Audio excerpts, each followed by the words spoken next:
Welcome to the Great Loop Radio Podcast, brought to you by America's Great Loop Cruisers Association.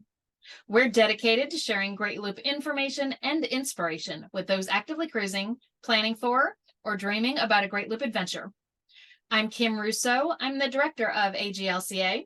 Today we're going to continue our Story of Our Loop series, where we have some of our Gold Loopers who have done the entire Great Loop route. They come on and they tell us the stories of their Great Loop. And today we've got Tom and Joyce. And what makes them a little bit different than kind of your standard loopers is that they completed the Great Loop with another couple aboard one boat. And we wanted to have them on because we get this question a lot. So we will get their thoughts on what made it work for them, because we know there have been some cases that have worked and some that really were not successful. So we'll talk about that with Tom and Joyce in just a minute. Before we really dive in, I want to take a moment to recognize and thank our Admiral sponsors who support AGLCA at the highest level.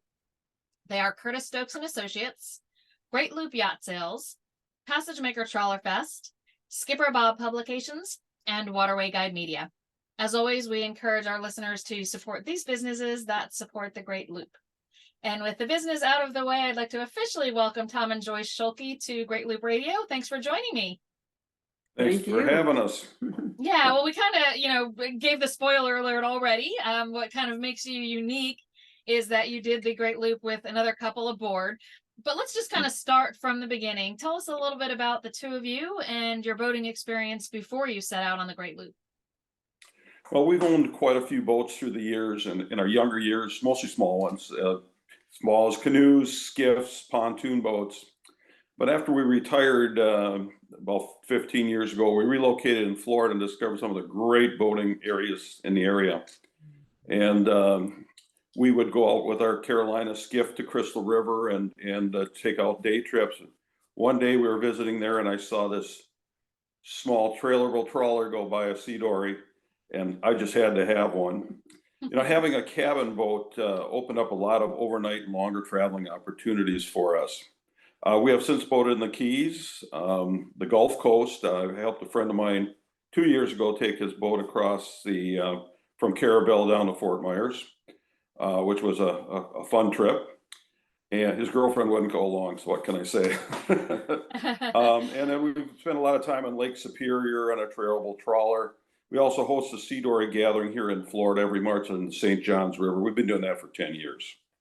So, and I've been doing most of the boat maintenance and modifications over the years. Of course, Joyce makes me look good at our docking here, and she's just an excellent admiral. So.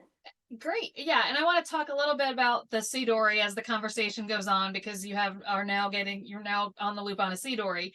But the first loop was not on a Sea Dory. Right. Tell us, to start off with, to set the stage a little bit, tell us when you did that Great Loop and what the vessel was. And then we'll get into the circumstances that brought you aboard that boat.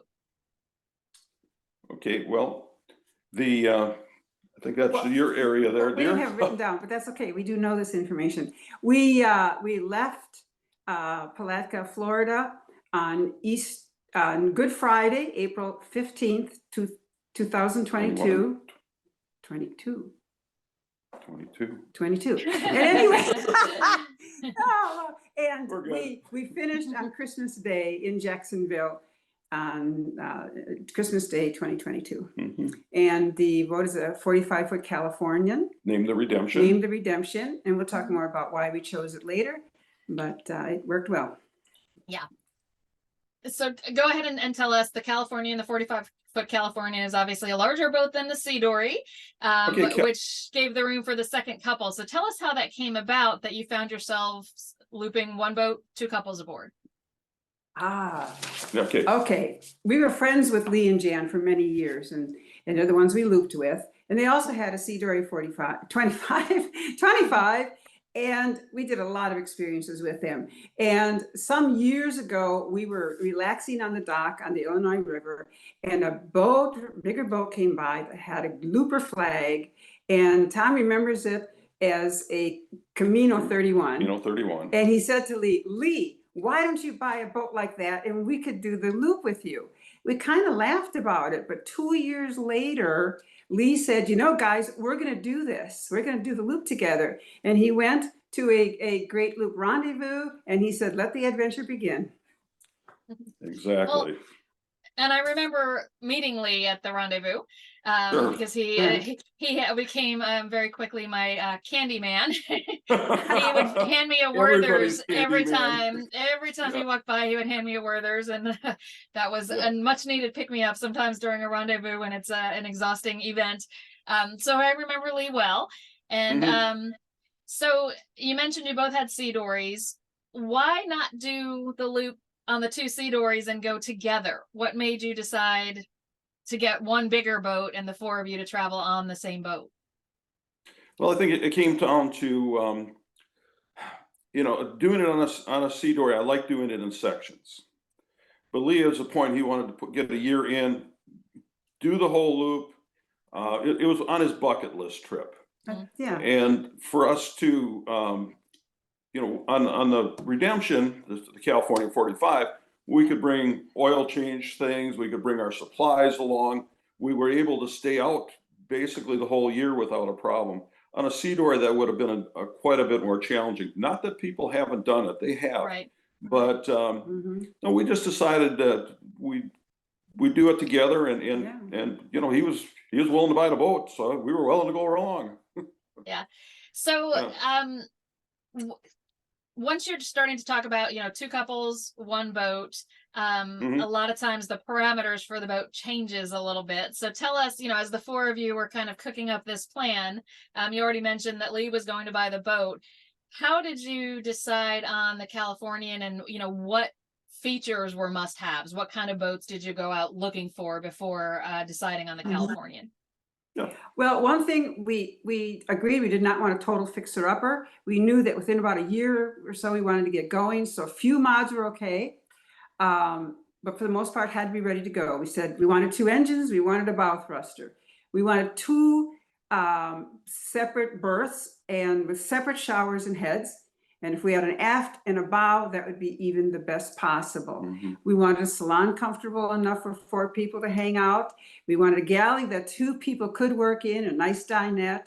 And of course, one of the really big things is we had to pick a boat that had the proper air draft because there's a few bridges. So he was out there measuring it to begin with for the route we wanted. And we knew we'd have to have it down for two bridges. And all we needed to do was to lower the radar tower. And that was very doable. But there is no perfect boat. And you always have to be a little flexible. At first, we said we don't want a boat with ladders. Well, if anybody knows a Californian, he has ladders and steps all over the place. They were no problem, and we actually got to appreciate them as exercise machines. Lee had originally brought his stair stepper along. I told him, Lee, you don't need it. We're going to get all our exercise we want on this boat. And it turned out great. Real well. Yeah. Now, so the Californians layout that you ended up picking, did it meet all of those features? And tell me about the 2 staterooms that it had. They were aft and the bow. They were separate, had their own heads and everything, and it was absolutely, couldn't ask for better. No, and we had a good sun deck.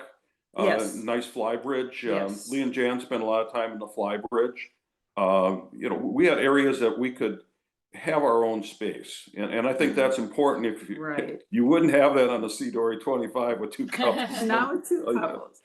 But like we've learned on our Sea Dory, if somebody just goes off with their little book or something, unless the boat's on fire, you do not have to bother them. So you just get used to when you can and can't. Yeah. So, talk a little bit about some of the challenges of looping with another couple. We've seen it and very badly with, one couple buying the other one out on the boat. We've seen it go really well. We've got at least 2 boats out there right now that I personally have come across that have 2 couples aboard. One of them, it's sisters and their husbands, and, one it's friends. But what are some of the pitfalls or some of the challenges that people might be able to expect if they decide to do the loop in this manner? Well, first of all, spoiler alert, we're still friends. All of us. I'm so glad to hear that. People ask us that all the time. All the time. First question. How did you stay on a boat 8.5 months with the same other people? Yeah. Well, first of all, we are all unique, okay, and we all have different personalities, and we have to understand that and embrace that. And were there misunderstandings along the way? Yeah, I'm sure they were, and I'm sure they're all my fault too. But, okay, but we're able to clear them up quickly. One thing, you have to have a like spirit. In our case, we were all Christians, and we'd get a problem, we'd pray on it and work it out. And you have to have some method of working out those little challenges. And it wasn't always, it wasn't big things. A lot of times it was just little things. I mean, we had the shoe. Okay, 4 couples. That back deck had 8 pairs of shoes flying around. Lee almost tripped on one. There was always some in my way when I was trying to work in the rear cleat. And so he said, all right, we have to come up with a plan for shoes. Seems small, but it really was nice to get it settled. Yeah, so little things like that had to be dealt with. We also needed to agree on a basic plan. Joyce and I allowed an hour to do the loop. Yeah, I'm gonna set a record there. Okay, a year to do the loop, and we're willing to go along with whatever the schedule took during that year. Yeah. Lee is still actively involved in his business somewhat. I mean, and he was able to take time off, but there were a couple times, 3 times he had to take off and get back to Michigan. And of course, finding a boat, he lived in Michigan, we lived in Florida. It was difficult even to get together to find a boat, but we did work it out. Finally found one. In fact, the first day he saw the boat was the day he put the final payment on it, because we found it in Jacksonville, and I had it all surveyed and all that down here. But anyway, then you have to consider family and work schedules, and we were able to be fluid enough that it worked out well. Yes. Also, wherever we wanted to stop, if we wanted to stop at a town for a few days, Lee would make sure, we'll all stop there. If he wanted to go someplace, we'd all stop there. You have to have that flexibility, and we never had a tight schedule, never. Where a few areas we had to be, we made sure we got there a week early.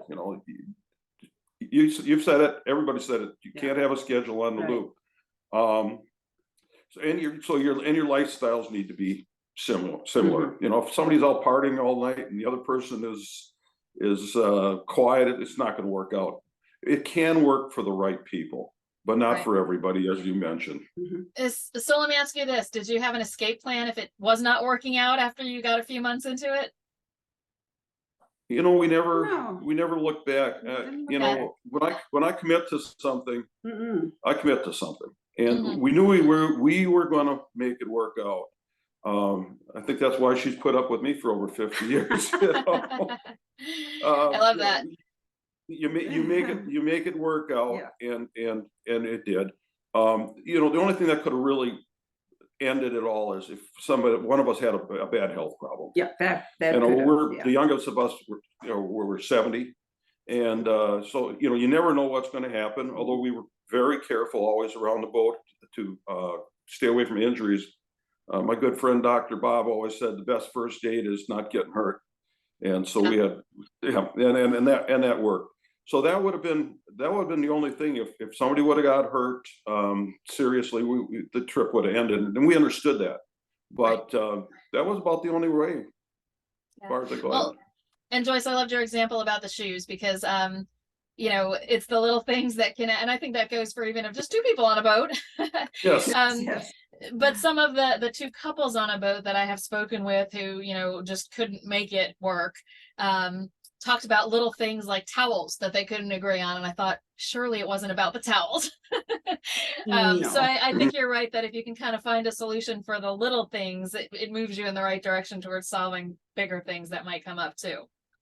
Yeah, and you can't let them grow. If there's a problem, you deal with it now. You deal with it honestly on a one-to-one basis, and it'll go on. If you let it simmer, it's going to boil over. Yeah, absolutely. So let's take a quick break and play a message from a sponsor. When we come back, we've talked a little bit about some of the challenges, but I want to talk a little bit about the benefits of doing it with 2 couples together. Great. So we'll take that break and we'll be back in a moment. Dawtaw Island, created by nature and reserved just for you. A hidden gem of the South Carolina Lowcountry, Dawtaw Island is a private community catering to the active lifestyle. Golf, tennis, pickleball, croquet, bocce, 33-acre nature preserve, and the full-service Dawtaw Island Marina. just outside of historic Beaufort, South Carolina, and a short ride to Charleston, Savannah, and Hilton Head. Reserve your overnight stay and call ahead to arrange use of the island's amazing amenities. Marine Tech Services is on site to cater to all your repairs and maintenance. Destination, Dataw Island. Visit dataw.com. That's DATAW.com.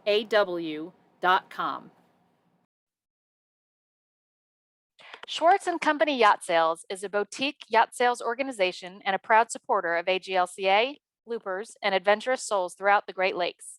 We are the exclusive representative for American Tug throughout the Great Lakes region, including the Canadian provinces of Ontario and Quebec.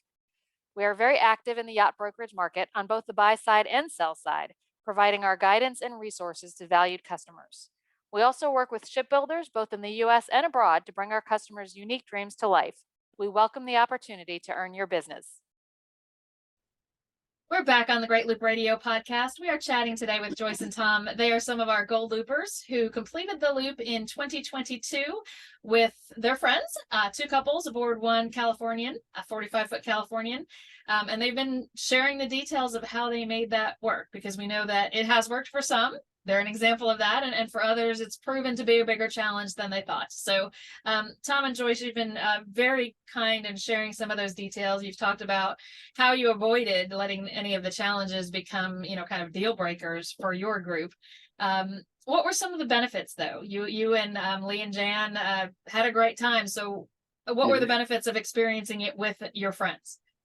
We did. We enjoyed the company. And, when you have that many people, you can always have two people at the helm at any given time. And you can say, well, I can drive alone. Sure, you can. But if someone else is looking up phone numbers and working with you on the radio, that kind of benefit.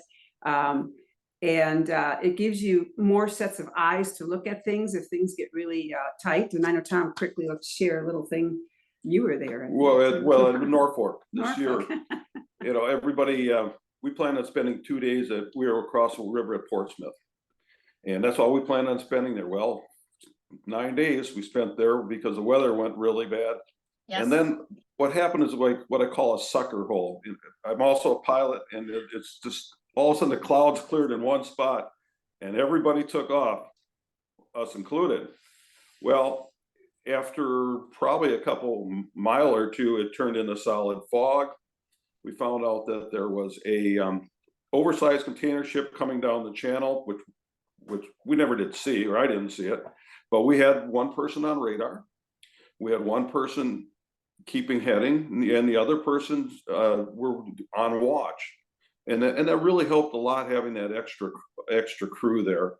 We even had another looper come in right in front of us, and fortunately somebody was on the radar and said, hey, we got one coming at us. We're able to deal with it right away. Mm-hmm. and yet we could concentrate on that. So it was a nice safety feature, especially on that particular day. That day it got our attention. Yes. And that just comes in too, we're together in those tough times, but then you can take more breaks. And that got especially true when we had some long days. We had a few 10-hour travel days, one in particular on Lake Erie that was not only long, but a beam sea the whole time. And we finally got into a rhythm where you could be on for 4 hours, take a break, and then be on, and it really makes, you're a lot less wiped at the end of the day. And of course, you can share marina costs and taxis or Uber things. It's easier docking. Now that is really for sure, because everybody had their place. And we talked a little bit about the captain cannot see the stern. So Tom was his eyes and ears off the back. Jen and I each had our spot to be at a lock. It was just like clockwork, really, as it went together. And everybody has something different that they could do. And we all have different talents. But it was nice to get a break now and then. Oh, that's for sure. It really is. I look at some of these people that solo and do it. I'm impressed by them, but we liked our crew. Yeah. We really did. And Joyce and I make a great crew together, but on that boat, it was really nice to have the 4 people. It was great. Yeah. It was great. And I really hadn't thought about the advantage during docking and locking of having 4 people until pretty recently. How and I don't even remember which marina we were at, but one of our boats that's out there right now with two couples was coming in. And as they're, pulling, backing into the finger, there were several loopers catching lines, and the person on board handling the lines didn't have to run from the bow to the stern and back and forth to toss those because somebody was in each place. And I was like, so easy. Yes, How yes. nice. We're spoiled. Well, Yeah, but Sure. you did mention some of the cost sharing. And if you're comfortable talking about that some, you did mention that Lee was willing to buy the boat. How Sure. did Yeah. you break up the other things? And not just costs, but also kind of workload, because the loop is work. So how did you split up all of those things? Okay, we'll do costs We'll first. do the Joyce, cost as that. first. Well, as we know, Lee and Jan owned the boat, they bought it and they sold it. But early on, Lee took us aside one day and said, listen, it's my boat when it's time to sell it. But while the four of us are on board, it is our boat, and you will refer to it as our boat. And we treated it. And we as treat it such. as ours. Mhm. And so because of that, they took care of all the parts and enhancements to the boat, anything of those costs. They covered all the fuel costs. Yes, they were They're very generous. generous, Very especially with $7 a gallon fuel for a while there. Oh yeah, we But were out you- there you- too. you know. Oh, yeah. But we supplied time and labor, such as getting the boat ready for those months ahead of time. It needed an upgraded anchoring system, a dinghy davit installed, an inverter to run the refrigerator during the day, and other little things. And of course, Tom especially, and we did that early on. We did pay a certain amount towards marinas each month. We agreed on that. We shared for the food all half and half. We ate 90% of our meals on board every night, one together. And so we split that. And we found out that one of the first things that's so important, I don't care how you divide them, is early on, talk about money, figure out exactly in detail what's going to happen.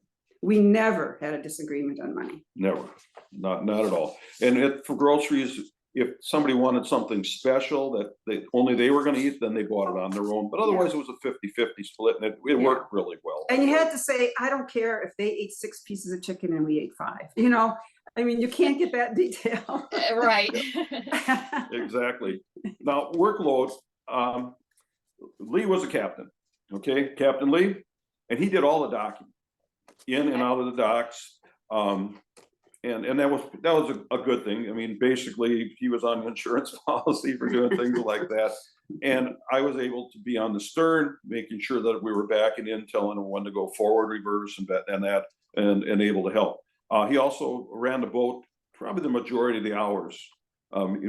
Once again, it didn't matter to us a lot as time went on, and we'd run it in between, and we were always up on the bridge or kicking around, and and a lot of times I'd be down in the engine room checking things too. So in fact, I was called the chief engineer, probably the only engineer, come to think of it. But I was in charge of maintaining all the systems, the diesel engine care. I am basically mechanically inclined. Yes.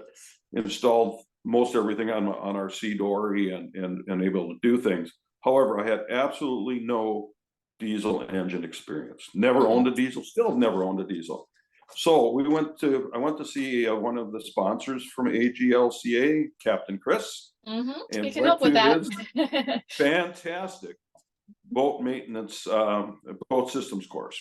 It Mhm. was well worth every penny I paid, and it saved us thousands of dollars along on the trip. Some of the hints that he had, when we left Peoria, we had an engine overheat, and we had to shut down one of the engines, and I was able to, with Lee at the helm, quickly run downstairs, and I was able to diagnose the problem and find a workaround. So within 15 minutes, we had the engine running again. Wow. And we were able to keep it running all the way to Alton, Illinois, where we could get the CAT repairman to take care of that issue that I couldn't personally take care of. So he saved us a lot of money and made sure that the trip went well. So if you don't know diesel systems, see him about it. Okay, Joyce and I did most of the trip planning and navigation. And we'd spend about 2 to 3 hours a day on the days that we were going to move, going over that.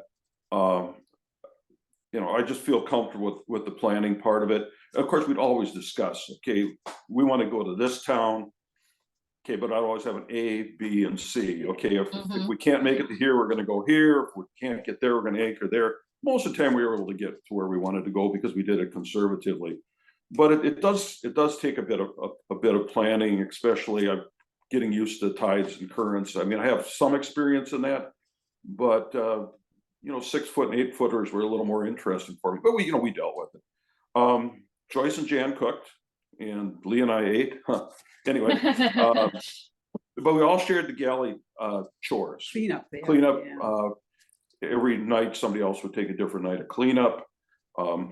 Joyce and Jan also did the interior cleaning of the boat, and Lee and I were in charge of the exterior of the boat. Jan kept the expenses and records, fuel rather, and records like that, and Joyce did a daily log. So we all had our own little niches, and it worked out well that way. Yes. And as far as the planning, we never had any problem with planning. When we came up with a plan, everybody went along with it.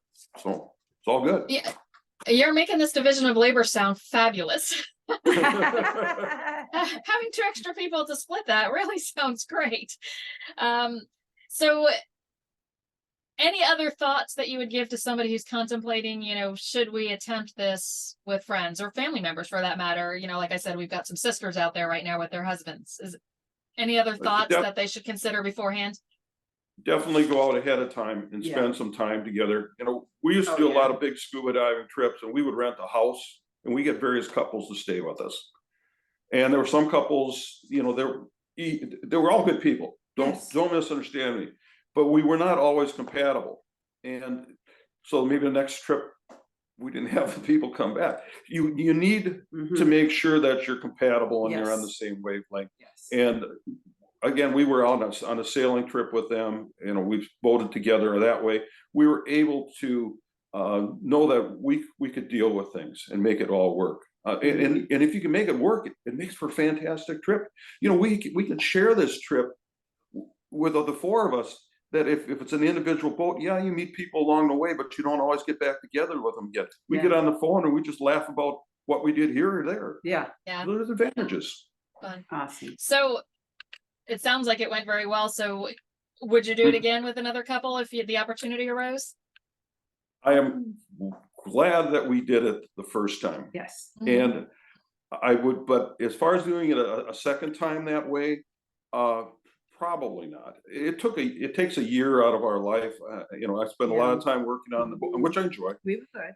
And it was all good. But at this point, we have some other things we'd like to do. And by doing the complete loop, we found there were a lot of side areas we want to go to. There's a lot of areas that on the second, where we're going to do it all on the second trip. But there's certain areas we want to spend more time in. The Chesapeake, we did not go through Canada on our loop. So this summer, we're already figuring on doing all the Canadian portion of the trip. And we did the Cumberland. Well, I'm getting into her stuff, but we have, just other things that we want to do right now. But I wouldn't give up the first trip. No, not for anything else we could have done. Anything else we could have done that. No. Yeah. Well, and you have started to talk about your second loop, and you've mentioned you have to see Dory. So tell us, what's the plan? Where are you boating now? And will you do the second loop continuously, or kind of trailer the boat to the different places you want to be? We're going to trailer boat it where we're going to go. Yes. So we may end up doing our second and third loop at the same time, because we go one direction, we turn around and come back. And we have done most of Florida already. We have a few little sections I need to fill in. It's nice because I can do it when I feel like it, and we tend to go slow. How long did we spend on the Cumberland? We spent 3.5 weeks on the Cumberland. Yeah, just between Green Turtle. We did the Western Erie Canal and took 3.5 weeks to do it. So that tells how we enjoy stopping. Absolutely. Yeah. So it's gonna take us a while. We're hoping to set a record for the longest second loop, but my friend Golf Coach John will probably beat me to that. But anyway. But so what's next? You mentioned Canada this summer. Is that kind of the next big trip you plan to do? That's the main aim for the summer. Yeah. Yeah, I have a couple spots in Florida here this year, this winter, that I'm going to take some time off, January and February, and fill in those little gaps. Yes. Then we will trailer up in May and possibly do part of some more of the Tennessee River. We usually stop there on the way up, and that's the advantage of a trailerable boat. Mhm. And then gets a little warmer, we'll head up towards Wisconsin. We've just stopped there for a month. We have family there, and then yeah. then off to Canada, Then off to Canada. and then on the way back, do something else. Something else. You know, wherever you go, there you are. Well, it all sounds fabulous. Enjoy the cruising. Any final advice for people who are preparing for their own loop, whether they're going to do it, you know, with another couple or by themselves? What's your best advice for want-to-be loopers? Well, I have lots of advice, but I'm only going to mention a few. Number Okay. one, make your own luck. Before you start the loop, be sure you've gone over your boat systems, maintenance, inspect and service as needed, and then do a shakedown cruise. You know, we had great luck on our trip. We only had a couple things that we couldn't have predicted, and they weren't major. The one was with that turbocharger aftercooler, but you know, we couldn't predict that. But otherwise, we just didn't have any problems because we took care of them ahead of time. And knowing your systems. I'm a Garmin guy. The boat had Ray Marine, so I had to learn how to speak Ray Marine. So, you know, learn your electronics ahead of time, because when we got into that situation, we had to use a radar. Very comfortable with it. Yes. We have radar on our Sea Dory too, and that. Mhm. Training captain. If you're unfamiliar with your craft, be sure to hire a training captain. This was some of the best money you can spend. We had 3 full training days spent mostly on docking. Mhm. And, you know, most boats, we got the Californian, you get a big wind, it gets a little challenging. Lee did an excellent job, but we had to get the experience, and that only comes with a training captain. Mhm. Set your weather and wave limits and stick to them. You know, we all on the boat agreed to what we call the 2-foot rule. Mhm. If the forecast was for more than 2-foot seas, we didn't go. It says 3, we don't go. No, 2 feet can seem conservative, but they can turn into 3s and 4s, and we can handle 3s and 4s, and we had them. Mhm. But we don't want to start out with 4s and turn them into 5s and 6s and 7s. That's not fun. Exactly. So, you know, you better to be on the land wishing you were on the water than being on the water wishing you were on the land. Very Okay. good point. Right. AGLCA. You know, if you're not a member, why not? Join. You know, Yes. there's no other organization that is better for the Great Loop. The benefits are so huge. The hosts, the planning, the classifieds. I mean, and we get our update on the forums every day.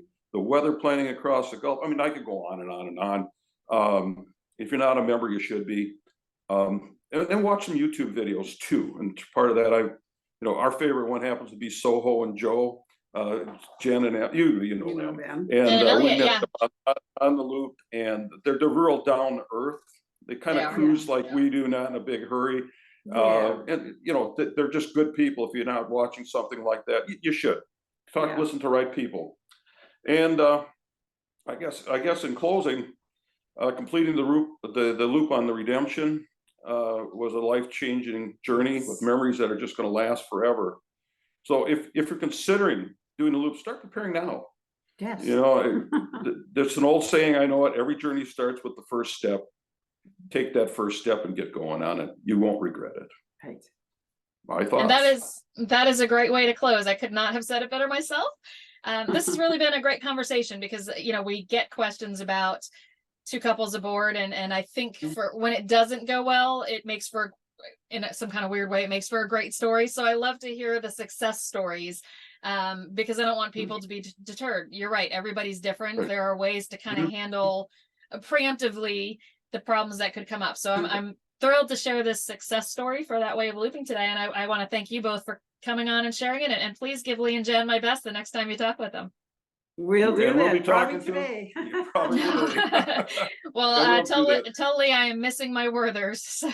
We will tell them that. He'll feel like Please do. But Joyce and Tom, thank you again for joining us, and thank you for sharing all of the details of your story. And thank you, Kim, Thank you so much. very much. You are Appreciate it. very welcome. And thanks to everyone who's watched and listened today. We'll be back next week with another episode of the Great Loop Radio podcast. Until then, safe cruising.